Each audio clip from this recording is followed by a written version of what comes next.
একটা কথা আপনাদের বলি, অনেকেই জানেন না, এই যে তিস্তার পানি বলেন, সবাই বলে চুক্তি কেন হলো না।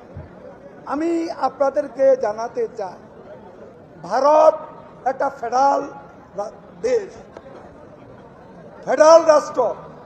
ওখানে কেন্দ্রীয় সরকার ইচ্ছা করলে কোনো রাজ্য সরকারের অধীনে পানি অন্য দেশকে দিতে পারে না।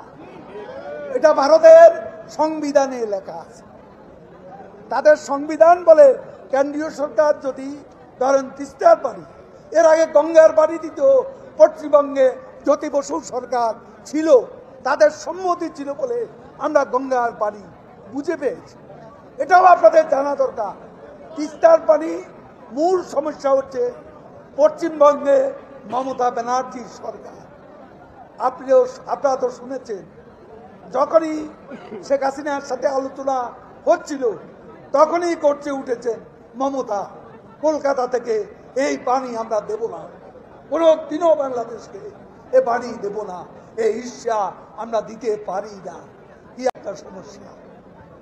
এখন কেন্দ্রের সরকার যদি মমতা না বলে, তাকে রাজি করাতে হবে।